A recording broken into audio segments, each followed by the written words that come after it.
All right, so this video is probably not something that you thought I would be doing, and I have a lot of things to say in this video. So let's get into it and figure out what I mean by quitting, because it's probably not what you think. So if you are not aware, which how could you be, because I'm not really public about stuff that isn't disc golf, I have been working as a software engineer coming on 7 years now. I started working as a professional software engineer in 2016, and I didn't really know where the end goal was. I was kind of hoping to like reach maybe upper management, but really just liked writing code. It was something that I enjoyed. I definitely fell in love with it during college. I just really wanted to get out there. So in my pursuit, I actually graduated in almost 2 years. It took a little bit longer because I got hit by a car and had to drop a couple courses. Yeah, I did what I kind of set out to do, because like after the first semester, I was like, you know what? I really want to kind of do things differently. And to me, that was graduating way early. I graduated, moved on. I had the intention to do a lot of traveling. That didn't quite pan out because once again, real life jobs get in the way, and that's just kind of like the way it goes. But I kind of knew from the moment that I graduated that I wanted to do something entrepreneurial. I didn't really know what that entailed. I read a lot of business books, got super in depth about what you need to do to make a profitable business, make it all work, and basically just slept on that idea. Didn't really do much with it because the like full work week would just kind of drain me, and I'd want to spend time with friends and do lots of other stuff. So this idea kind of just sat and lingered for coming on 7 years now. But then I found disc golf in 2019, and it all kind of reshaped the way that I view my current existence. And I knew that for basically the first tournament I went to, I was like, these people are my people. This is just such a welcoming and friendly environment. And of course, things have changed as things have gotten more legitimate. The level of play has certainly risen. There seems to be a lot more stress even on like MA2 tournaments. I have just loved every moment of my disc golf experience, and I know everyone else here probably does as well. And so basically 3 months into playing disc golf, I actually already started a channel. I didn't really think too much about it. I was just like, you know what? I feel like I can make stuff that's a little bit more developed to the YouTube world than what other people are doing. Because for the most part, it was a lot of just like point and shoot, film your round, call it a day, post it, and that was it.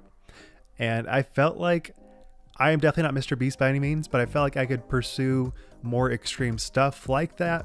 Ultimately, still haven't really done too much like that. There's been a couple videos that maybe reach that category of being way over the top, but for the most part, haven't done that yet, but I have many ideas for it. But with that said, I kind of just posted here and there, and I wanted to see like where this thing would go. Ultimately, still not tremendous growth by any means, but it did get me kind of started on the workflow and the level of effort required to make a full-time disc golf channel and business work. And so about a year and a half ago, I started really posting a lot more. I did the entire Vlogmas journey. It was total insanity. And it really helped that my wife was working nights, because I could basically just work until like 6 p.m. to midnight and cranked out so many videos that way. And I started reaching out to bag manufacturers to get my own bag produced. It took so many iterations. I really thought it was just not going to work until I found this one particular manufacturer that really had an amazing product. I felt like I could trust them. I had to send them like a $5,000 deposit, which was terrifying. But now that some time has settled, I really do feel like these bags are like really, really premium, and I'm really happy to sell them. I feel immense pride when I show them off to people, because people are like, wow, these are like genuinely really great bags. And I feel like so often the case, family or friends will kind of support you in whatever you do, but they may not necessarily love the product. But here's like an actual product that you will like and you will enjoy. So I felt very proud to get to that point where, sure, it took a lot of effort and kind of a lot of money, but I got to the point where these bags actually do provide great value, and they're not just going to fall apart within a month of use. They actually are like genuinely great bags.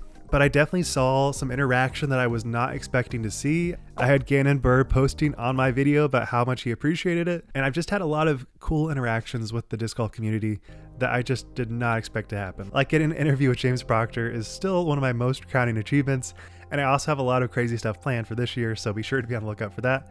And so you may be wondering, what do I mean by quit? Well, I've been working on making this channel and making this business a full-time endeavor for coming on a year and a half now, and even though I didn't really perceive it as like a true full-time endeavor, my wife actually gave me the approval, was like, you know what? I appreciate all the work that you're doing, and I can see how much you care, and I would be fully supportive of you going full-time on this disc golf journey. So With that said, that is exactly what I'm going to be doing for the 2024 season. I am full-time disc golf business owner, disc golf creator. I'm going to be working with as many local shops as I can to try to get my bags out there, because I truly believe that I can make a place in the disc golf market that many people will appreciate.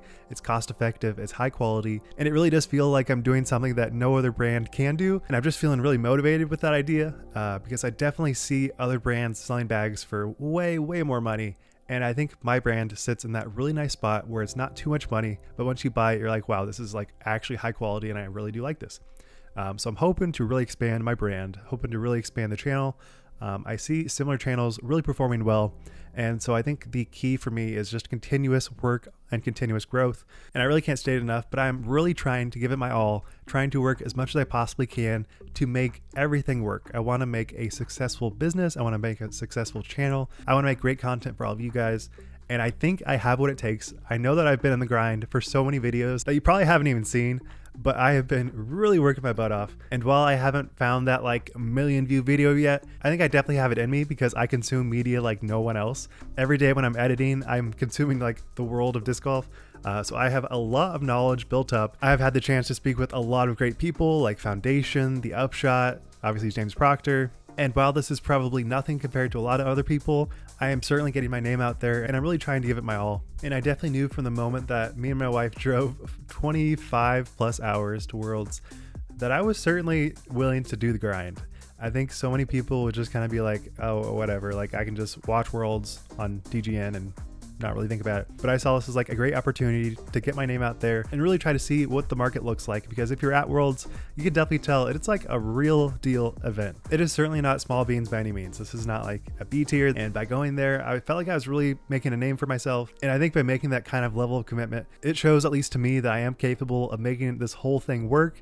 It just takes a lot more effort than you probably think about, because I was literally doing stupid stuff that I don't know if I even should have done, because I would be filming FPO, making a video, literally recording myself on the edge of the road. People were like jeering at me. It was ridiculous. And then I would edit it, try to post it with like 1 bar of service, go back to MPO, film that, upload that video. And I was basically doing a like 12-hour day every day at Worlds. And then in addition to that, trying to network with all the brands there, because like I felt like everyone there was just a top tier brand, and it was really intimidating, honestly.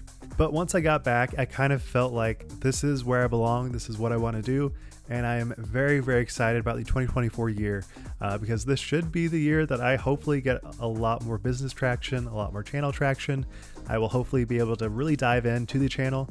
Because if you're working a full-time job and doing YouTube, like sure, you can do a lot. You can definitely progress a lot of things. But at least for what I was trying to do, it was basically impossible to make it all work, because I'd wanted to spend quality time with my wife. I obviously had my full-time job. I had a lot of other things going on. So it was very difficult, and I felt like it was just not working out for the channel, which I kind of thought was like, maybe this is just like what it's gonna have to be. But then my wife gave me the green light. She said, you know what, if you want to give it a go, I fully support you. And I am giving it my all. I'm trying to make this a full-time journey. And while I do think I've had a couple videos in 2023 that maybe were not the highest of effort, and if you're looking at like YouTube metrics, probably didn't have the highest viewer retention, I want to change that. I want to make quality content that you come back to and join every single day. And even though I know it's like the 10th of January, so it's kind of late to do resolutions, I still have a couple of goals in mind that I wanted to share. First one being that I know you guys probably don't care about, but it is part of my journey, so I feel like I should share it. I'm trying to achieve finishing the LA Marathon in March 17th. So I'm really looking forward to that. I have been grinding away, and man, it's tough. I've been a runner all my life, but I have certainly dropped off, and it is just really hard to get back on the wagon, especially when it's like 10 degrees outside and snowy. The second one would be, I hope to achieve a fully functional business. I hope to expand my store to be sustaining.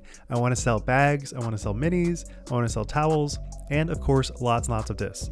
I just became a wholesaler with Infinite, so I'm hoping to sell a lot of stuff like say Ledgestone runs or MVP discs. And also along with that, I'd love to make my own custom stamp because I think that's just so cool and unique. And I feel like, especially with Anthony, people throwing that custom stamp really does make them feel like they're part of the community, and I would love to do that for my community. Obviously, my community is way smaller. It's a lot of people that are like super in the weeds with disc golf news, but I'm hoping that I can kind of like generate my own presence and my own feel, because I don't want to be just a disc golf news channel. I just generally want to be a place where every time you click my video, you're interested. No matter what it is, no matter if it's Eagle News or Gannon signing with Discmania, I want to have stuff that is unique and fun and engaging every time you click.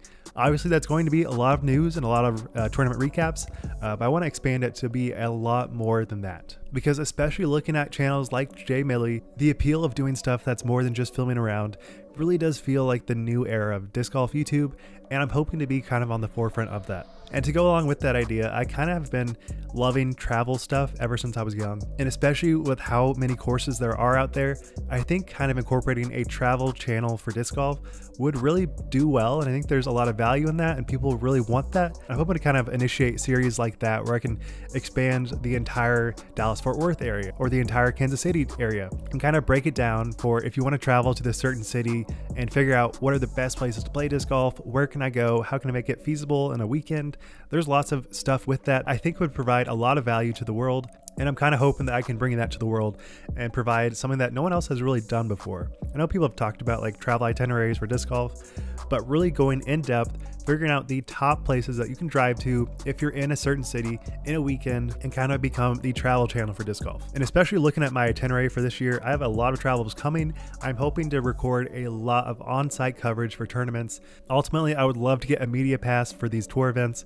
I'm not sure if it's feasible, but I would certainly like to try. And I know that I've sent out my application for it, but I'm not really sure where it's sitting at the moment. But all is to say, I really am happy with where I'm at, and I'm very excited for the future. I'm definitely terrified about what is to come because not having an official full-time job is just terrifying. There are so many things that comes along with it, like how can my wife and I manage expenses? How can we do all this? It is a very terrifying endeavor, but nobody said entrepreneurship was easy. Nobody said this was going to be an easy ride. So even though I felt like I was working my butt off all last year, I certainly have a lot more grinding to do, and I'm very grateful for everyone watching. I'm so excited to go full-time on this journey. And while I am quitting what feels like a pretty good software engineering endeavor, I can always go back to it if this doesn't pan out. But for now, I'm giving it my all. I'm becoming a full-time disc golf business owner. And while that is terrifying, I hope that I can make it work. And I thank you guys so much for watching. And I really can't stress it enough, but by you guys clicking on my site, buying my bags, checking out my disc and apparel line that will be coming soon, all of this truly does support me, and it is what allows me to do this in the future. So I really appreciate it. Obviously, I know not everyone needs a new bag, new disc, but if you are in the market for it, it would really mean the world to me if you checked out my site. And even though I feel terrified in the moment, I am very excited to do this journey. I'm very excited for everyone watching.